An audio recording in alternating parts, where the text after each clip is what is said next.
I would rather end my life, and I'm talking either die, than to claim that woman as my future wife. The rooftop went half quiet. People turned. Phones came out. Someone always films when a drunk man takes a microphone.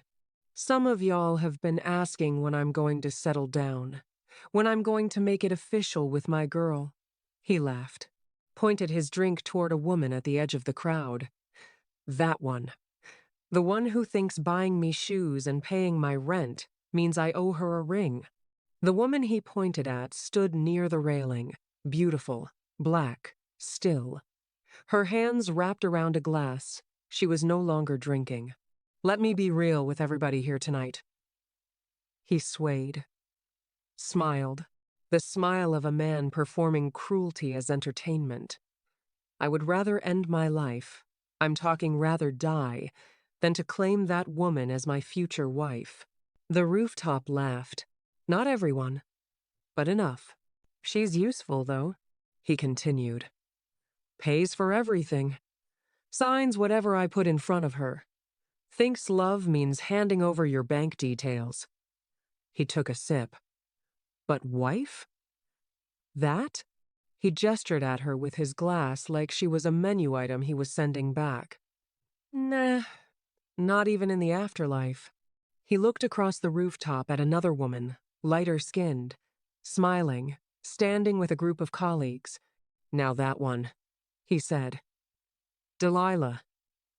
Baby, come here. This is the upgrade. The rooftop erupted.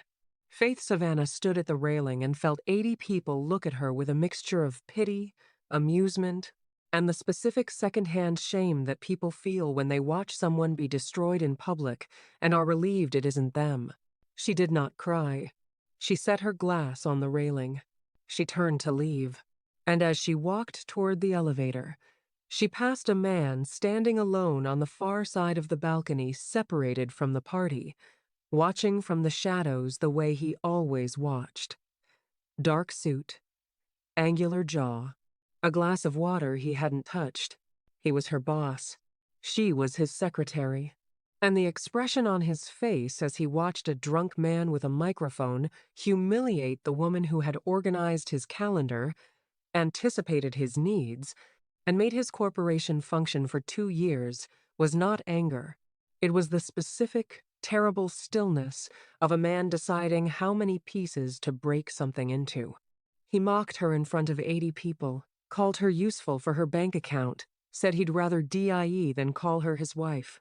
And the Korean Mafia Boss, her boss, the man who's been silently in love with her for 2 years, watched the entire thing from the balcony. If you already know this boyfriend is about to lose everything, including his freedom, subscribe right now, because what happens the next morning changes this woman's life forever. Let's go. Faith Savannah was the kind of woman who made powerful men look competent. She was 27, Nigerian-American, raised in Houston by a mother who cleaned office buildings at night and told her daughter, learn how they work, then make them work for you. Faith had taken the advice, literally studied business administration, mastered 3 languages, and landed a position as executive secretary to the CEO of Cain Industrial Group, the largest construction and logistics conglomerate in Seoul. Her boss was Dojun, 33, Korean, the kind of man whose name appeared on buildings and whose face did not appear in newspapers because he preferred the specific power of anonymity over the fragile power of fame. He was the head of the Cain Syndicate, an organization that operated legitimate business holdings across 9 countries and less legitimate operations across several more. Faith didn't know about the syndicate when she was hired. She learned within 6 months, not because anyone told her, but because she was intelligent enough to recognize that a construction CEO who required armed security, encrypted communications, and a personal driver named Sergeant Yoon who carried something heavier than car keys was not running a standard corporation. She stayed anyway, not because the money was extraordinary, though it was, because the work was extraordinary. Because Dojun treated her with a respect she had never encountered in a professional environment, he listened when she spoke. valued her analysis, and never once made her feel like the job was beneath either of them. He also, though Faith did not know this, had been in love with her for approximately 22 months. Dojun was not a man who expressed feelings the way other men expressed feelings. He did not flirt. He did not compliment her appearance. He did not send flowers or make comments about her dress or manufacture reasons to touch her hand. What he did was notice. He noticed that she drank her coffee with exactly 1 sugar and a specific amount of milk that she measured by color rather than quantity. He noticed that she reorganized his schedule every Thursday to create a 2-hour gap that she thought he didn't know about the gap she used to call her mother in Houston. He noticed that she wore a small gold necklace every day, a gift from her grandmother, and that on the days she wasn't wearing it, she was having a bad day. He noticed everything. He said nothing. Sergeant Yoon, who had watched Dojun run a criminal empire without breaking a sweat and fall completely apart over a woman who sorted his mail, summarized it simply. Sir, you are the most powerful man in Seoul, and you cannot say I like you to a woman who sits 10 feet from your desk. She works for me, Dojun said. It would be inappropriate. You run a criminal syndicate. Your definition of inappropriate is extremely selective. That's different. It's really not, sir. Cain Okafor was Faith's boyfriend.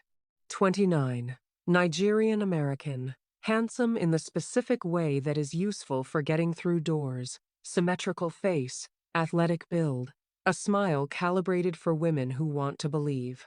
He worked in sales for a mid-range electronics company and spent money like a man who had a trust fund, which he did not. What he had was Faith.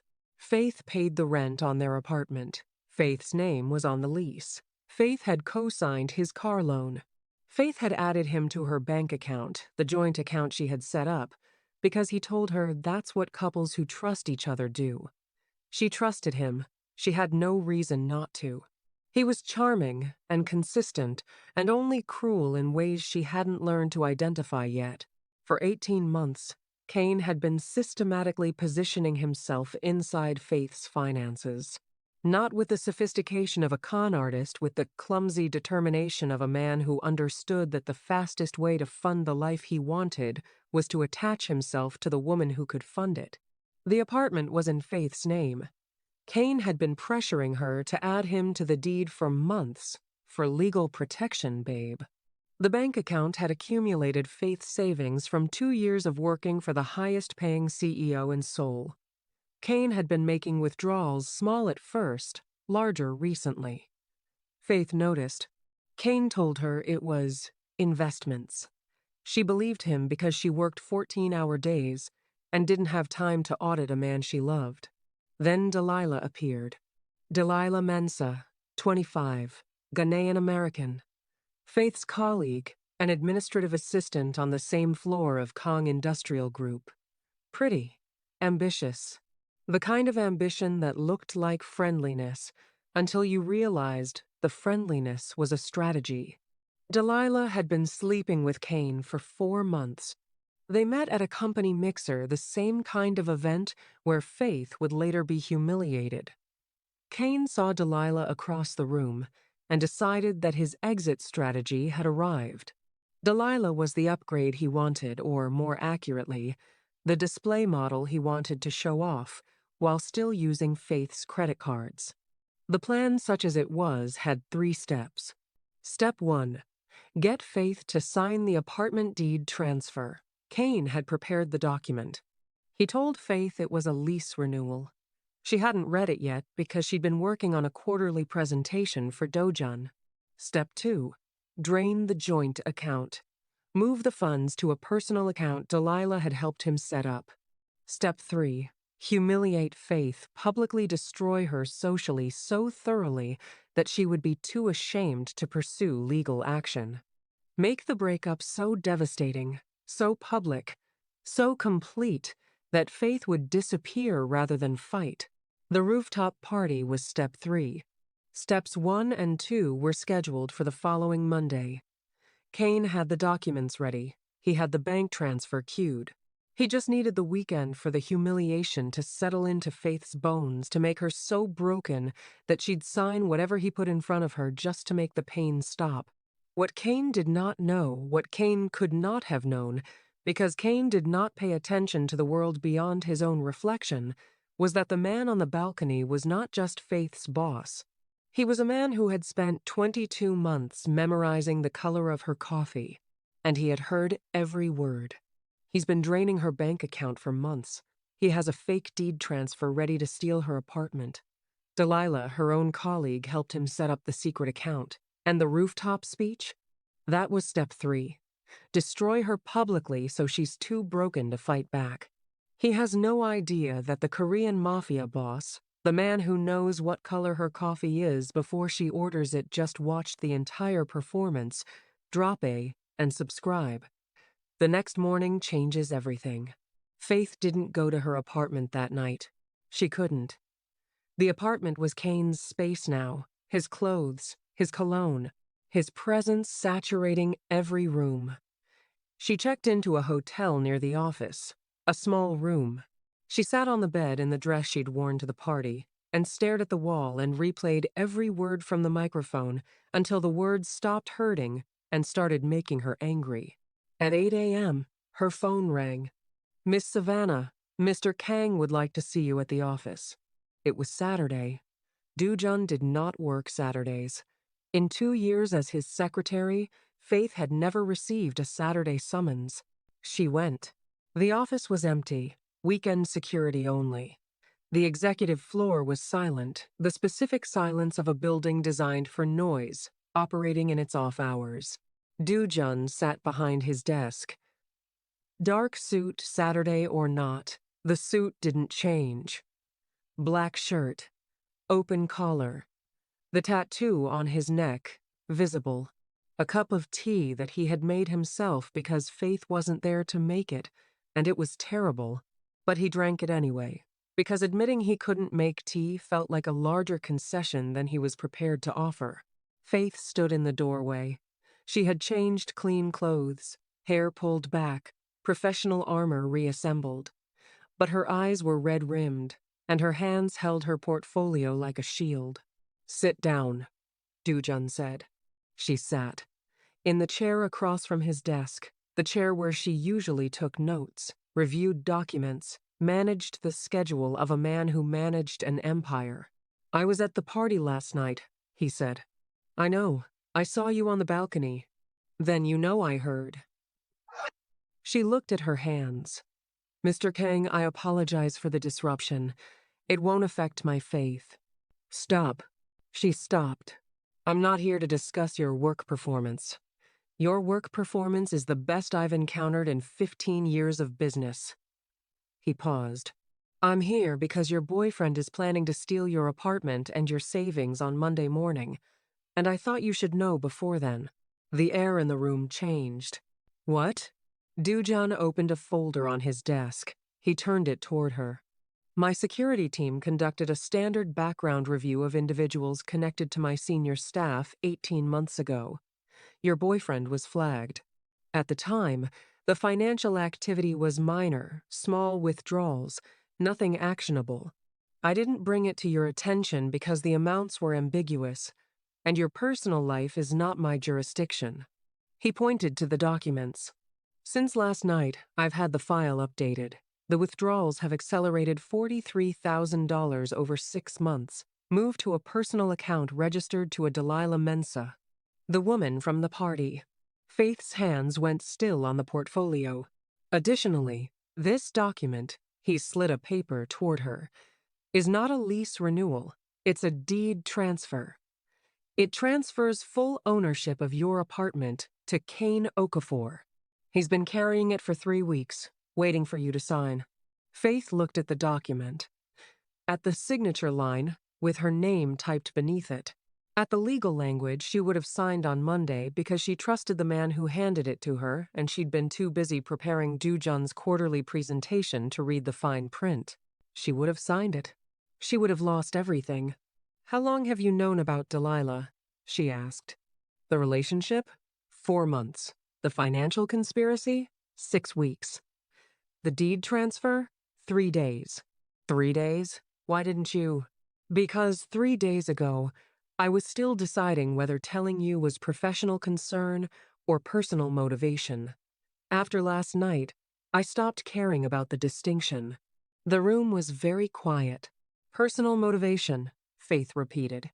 Dojun looked at her. For 2 years, he had looked at her across a desk and said nothing that wasn't work-related. For 22 months, he had measured his words the way architects measure load-bearing walls, every sentence engineered to hold the weight of what he wasn't saying. He was done measuring. You are the most extraordinary person I have encountered in my professional life. That is a professional observation.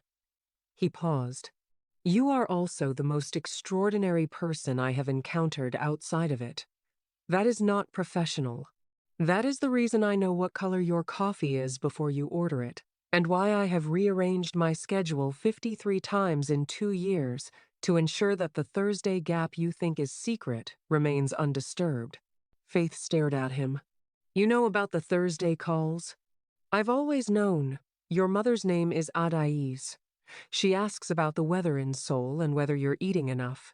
The answer to the first question varies.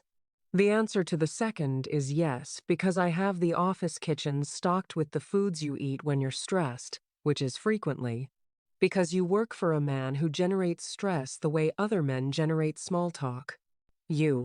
I'm not finished. He stood, walked to the window. Seoul stretched below them, glass and steel, and the morning light that made the city look like it was made of money. What that man said on the microphone last night was designed to break you. To humiliate you so thoroughly that you would sign the document on Monday without reading it and disappear from Seoul without fighting. That was the plan. Mockery as a weapon, public shame as anesthesia. He turned from the window. I will not allow it. Mr. Kang. Dojun. Mr. Kang, you're my boss.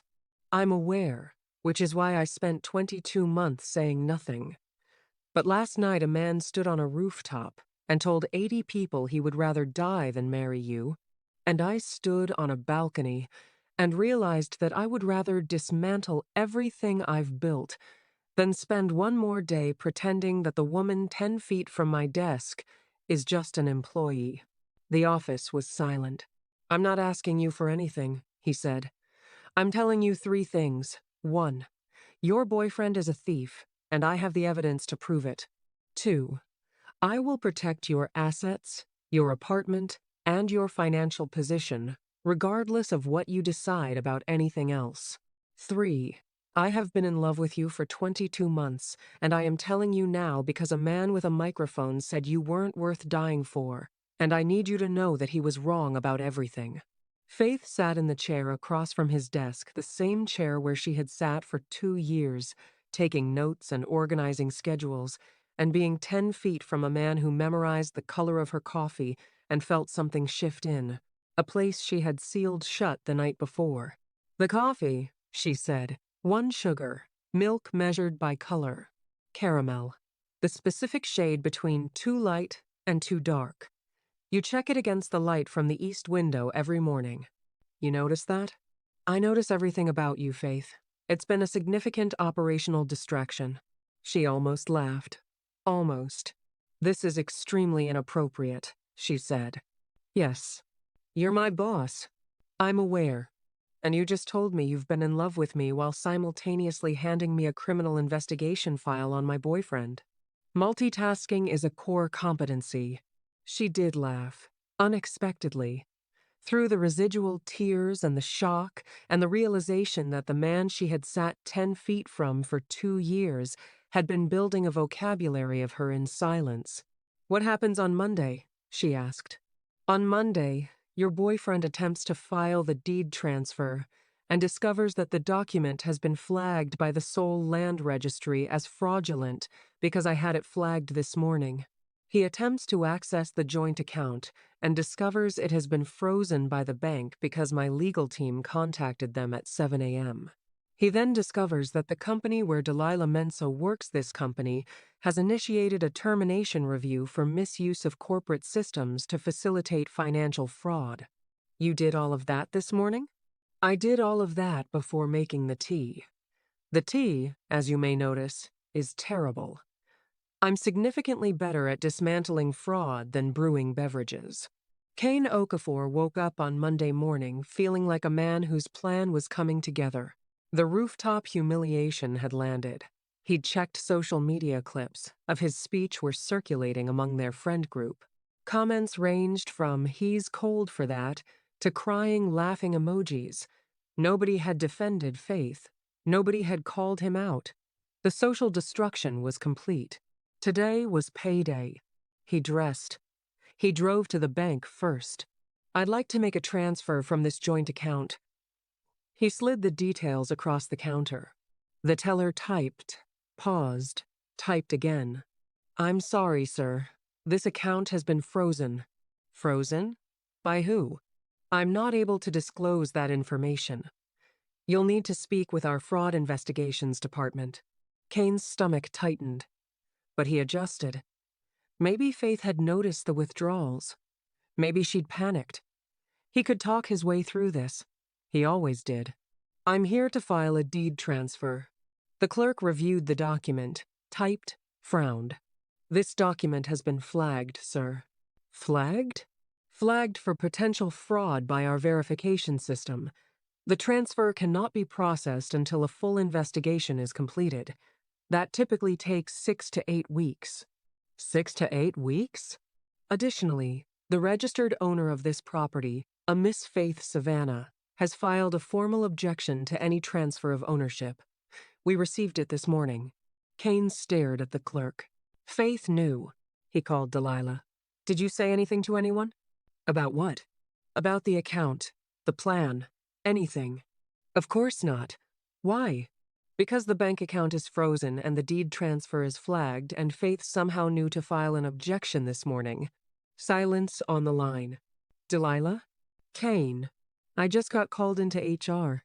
Delilah Mensah sat in the Human Resources office of Cain Industrial Group and listened to a woman in a gray suit explain that a review of company systems had revealed that Miss Mensah's corporate email and network access had been used to facilitate the creation of a personal bank account for an individual unaffiliated with the company in violation of Section 12C of the Employee Conduct Policy. "This is a terminable offense," the HR director said. "I can explain. The explanation will be noted in your file. Your access has been revoked effective immediately. Security will escort you to collect your personal items." Delilah walked out of Cain Industrial Group carrying a cardboard box. She passed Faith's desk on the way out. Faith was sitting at her station, organizing Dojun's Monday schedule, wearing the gold necklace from her grandmother a good day with a cup of coffee that was exactly the right shade of caramel. Faith looked up. Delilah looked at her. Neither of them spoke. What was there to say? One woman had helped a man steal from the other. The other woman's boss had dismantled the theft before breakfast. The cardboard box said everything. Cain arrived at Cain Industrial Group at 2 p.m. He was not an employee. He was not on the visitor list. He walked through the lobby with the specific entitlement of a man who believed that loud confidence could replace actual access. "I need to see Faith Savannah," he told the receptionist. "Miss Savannah is unavailable. Do you have an appointment?" "I don't need an appointment. She's my girlfriend." The receptionist paused. The specific pause of someone who has been briefed. "One moment." She made a call. 3 minutes later, the elevator opened. Sergeant Yoon stepped out. "Mr. Okafor, Mr. Kang will see you." "I'm not here for Kang. I'm here for Faith." "Mr. Kang will see you. This is not a request." The executive office was large, glass walls, the Seoul skyline beyond, a desk that cost more than Cain's car. And behind the desk, a man Cain had never met but who had been studying him for 18 months. Kang Dojun sat in his chair the way geography sits on a map, settled, permanent, uninterested in relocation. "Sit down, Mr. Okafor." Cain sat. Not because he wanted to, because the room told him to. because the man behind the desk had an energy that made standing feel like defiance, and defiance felt, for the first time in Cain's life, genuinely dangerous. "You don't know who I am," Dojun said. "You're Faith's boss. I'm the CEO of the company where your girlfriend works. I'm also the man who froze your bank account this morning, flagged your deed transfer as fraudulent, and terminated the woman who helped you set up the account you've been using to steal from Miss Savannah for 6 months." Cain's bravado flickered, then recovered, because men like Cain have a muscle memory for confidence that activates even when the situation no longer supports it. That money was from a joint account. That's not theft. $43,000 withdrawn over 6 months, transferred to an account registered to a woman who is not the account co-holder, without the knowledge or consent of the primary depositor. That is theft, Mr. Okafor. In Korea, it's called embezzlement from a trust arrangement. The penalties are specific. You can't. I can. I did.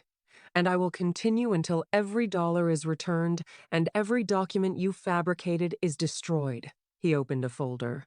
The deed transfer was not a lease renewal. You told Miss Savannah it was. That's fraud. The withdrawals were characterized as investments. They were not. That's also fraud. The account was established using corporate systems by an employee who was conspiring with you. That involves my company. That makes it my business. Dojun stood. He walked around the desk. He sat on the edge close to Cain now. The distance between CEO and visitor collapsed into something more intimate and significantly more threatening. But I'm not here to discuss the legal details. My lawyers will handle those. I'm here because of what you said on Saturday night. Cain went still. You stood on a rooftop and told 80 people that you would rather die than claim Faith Savannah as your wife. Dojun's voice was the specific kind of quiet that makes people lean forward. You said she was useful for her bank account. You pointed at her like she was something to return. You called another woman the woman who helped you steal from her an upgrade. He paused. I was on the balcony. I heard every word. And I need you to understand something before you leave this building. He leaned forward. The woman you humiliated on that rooftop has run this corporation for 2 years. She has managed schedules that determine construction projects in 9 countries. She has organized communications that, if mishandled, would have consequences you cannot imagine. She is the most competent, most principled, most essential person in this building, including me. His eyes didn't blink. And you, a man who sells mid-range electronics and steals from the woman who pays his rent, stood on a rooftop and said you'd rather die than be with her. He straightened. I'm going to grant that wish. Not literally, but professionally, financially, socially. Every company in Seoul that does business with mine, which is every company in Seoul that matters, will receive a summary of your financial conduct. Your current employer will receive the fraud documentation by end of business today. Your visa status will be reviewed by immigration authorities who are responsive to my requests. And the 80 people who laughed on that rooftop will watch you disappear from this city the same way you planned for Faith to disappear quietly, publicly, and without anyone defending you. Cain's face had gone through every color the human face can produce during a reckoning. He was now a shade that did not have a name. You can't do this, he whispered. I already have. The only variable is whether you leave voluntarily or whether Sergeant Yoon escorts you. I'd recommend the first option. Sergeant Yoon's version involves more stairs. Cain left the building, not through the lobby, through a side exit, escorted by security, carrying nothing but his phone and the understanding that the city he had been performing success in had just been purchased by someone who wanted him gone. Faith watched from the window of the conference room. Dojun found her there. He's gone, Dojun said. I saw. The legal process will take a few weeks, but your assets are protected. The apartment is yours. The money will be recovered. Thank you. Silence. The things you said in your office, Faith said. She didn't look at him. She looked at the window, at Seoul, at the city that had been the backdrop of 2 years of silent proximity. About the coffee, the Thursday calls, the 22 months. I meant all of it. I know you did. That's the problem. Why is that a problem? Because I've been sitting 10 feet from you for 2 years and I thought I was invisible. You were never invisible, Faith. You were the only thing I could see. I just didn't have the right to say it. She turned from the window. You still don't. You're my boss. I know. And I just got out of a relationship with a man who used me for money and humiliated me in front of everyone I know. I know that too. So this is terrible timing. The timing is catastrophic, he agreed. But the information is accurate. I'm in love with you. The timing doesn't change the fact. It just changes the schedule. The schedule. I'll wait. As long as you need. The coffee will still be the right color. The Thursday gap will still be there. I'll still notice the necklace. I'll still know when you're having a bad day. None of that changes. The only thing that changes is that now you know why. Faith looked at him, this man who ran a syndicate and couldn't make tea, and had spent 22 months building a dictionary of her habits in silence because he thought speaking would be inappropriate. You're impossible, she said. I've been told. You dismantled my ex-boyfriend's entire life before 9 a.m. on a Monday. I'm a morning person.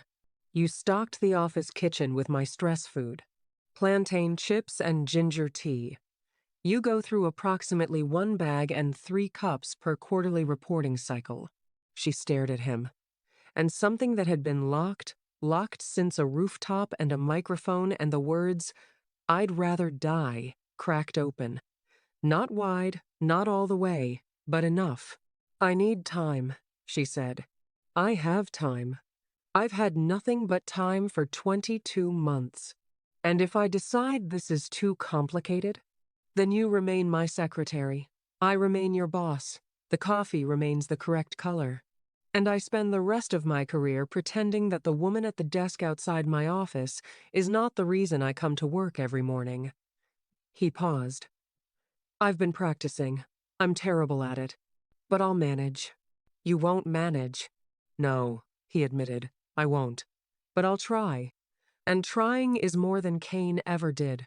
Professional.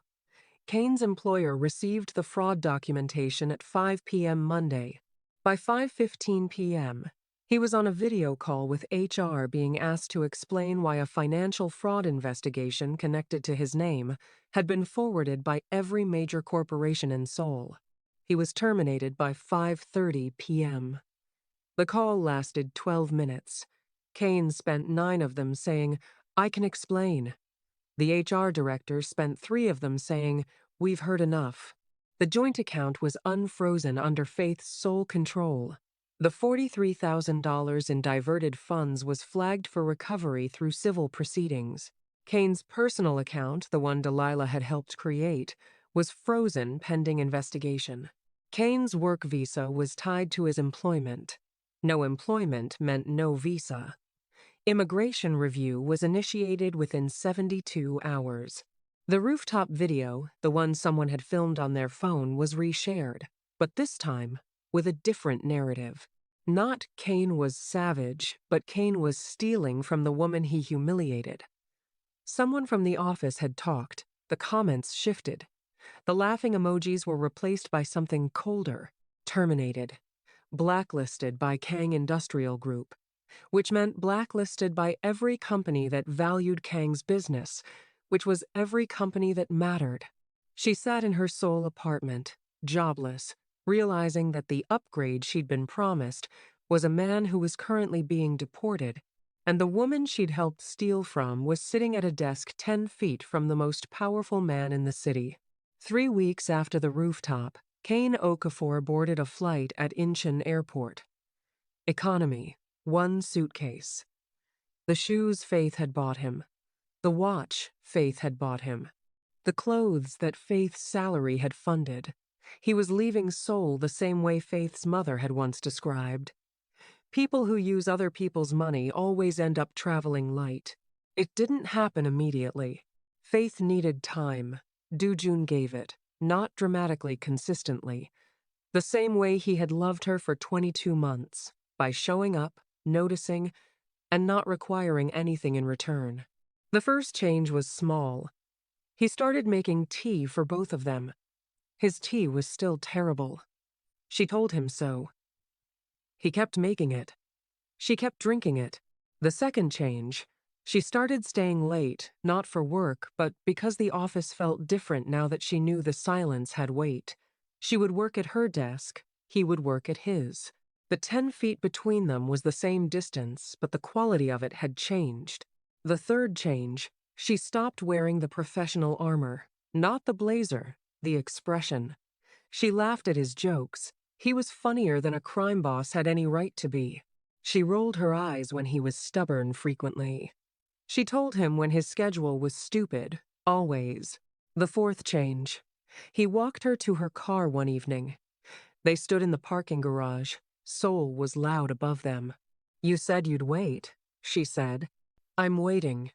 What if I said the wait is over?"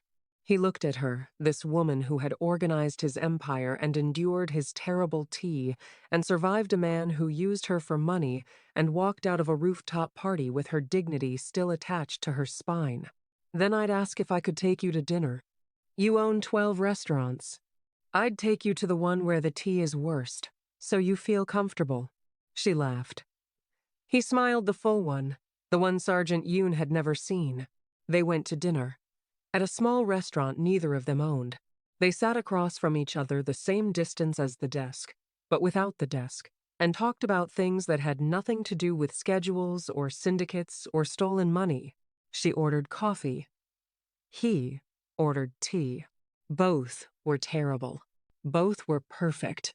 6 months later, Faith stood in the executive office of Cain Industrial Group, not behind the secretary's desk, behind the CEO's desk. Temporary. Dojun was in a meeting downstairs. She had been promoted 3 months ago, not to a secretary's role, but to director of operations, because the woman who had been running the company's schedule for 2 years turned out to be the most qualified person to run the company's operations, and Dojun was not the kind of man who confused romance with professional stagnation. She wore a tailored navy suit, the gold necklace from her grandmother, a new ring on her left hand, simple, elegant, the ring of a man who understood that Faith didn't need diamonds. She needed accuracy. The ring was exactly right. They had married quietly, at a courthouse. Sergeant Yoon cried he would deny it until his last breath. Faith's mother flew in from Houston and hugged Dojun and asked him why he was so thin, and told Faith she was proud, and asked if the office kitchen still had plantain chips. Dojun walked in, saw her at his desk. "You're in my chair. Your chair is more comfortable than mine. Your chair costs exactly the same. Your chair has a better view." He looked at the Seoul skyline through the window, then at her. "Yes," he said. "It does." He sat in her chair, across the desk, in the visitor's seat, looking at her the way he had looked at her for 2 years, with the specific, total attention of a man for whom the rest of the world was context, and she was the text. "Sergeant Yoon has a message," he said. "From?" "From Cain Okafor. Apparently, he's in Houston. He sent a letter to the office. He wants to apologize." "Did you read it?" "I read everything that enters this building. And it's 3 pages of self-pity and 1 paragraph of apology. The ratio is instructive. What should I do with it?" "Whatever you want. It's your letter." Faith looked at the letter, then at the window, then at the man sitting in her old chair, who had spent 22 months in silence and the rest of their lives in conversation. "File it," she said. "Under what?" "Under resolved." He smiled. She smiled. The office was quiet. The coffee was the right color. The Thursday gap was still in the schedule, not for phone calls anymore, but for lunch together at the terrible restaurant with the terrible tea. Some men stand on rooftops with microphones and say, "I'd rather die." Some men sit at desks with folders and say, I notice everything about you. The first kind makes noise. The second kind makes history. And that is what happens when you mock a woman in front of 80 people to steal her apartment and her savings. Cain stood on a rooftop with a microphone and told the world he'd rather die than marry Faith. He called her useful for her bank account. He pointed at Delilah and called her the upgrade. He had a fake deed transfer in his pocket and a plan to drain her savings on Monday. He didn't know the man on the balcony was the Korean Mafia Boss. He didn't know the Korean Mafia Boss had been in love with his secretary for 22 months. He didn't know that by Monday morning, his bank account would be frozen, his deed transfer flagged, his accomplice fired, and his entire life in Seoul dismantled by a man who knew what color Faith's coffee was before she ordered it. But here's what makes Faith different. She didn't need the Korean Mafia Boss to save her. She needed him to tell her the truth. Once she had the information, she would have fought Cain on her own. She's the woman who ran a 9-country corporation from a secretary's desk. The Mafia Boss didn't rescue her. He just made sure the rescue happened before Monday. And then he told her the truth about something else. 22 months. 1 sugar. Caramel by the east window. The necklace. The Thursday calls. Everything. Some men stand on rooftops and perform. Some men sit at desks and notice. Faith chose the one who noticed. If this story hit different, smash that like button. Subscribe if you're new. We drop stories that hit this hard every single week. Comment below. What was your moment? The rooftop speech? I'd rather die? The coffee color? Multitasking is a core competency? Or the ring? I'm reading every comment. Share this with someone who has ever been mocked by a man who couldn't see what was right in front of him. I'll see you in the next one. Don't be late.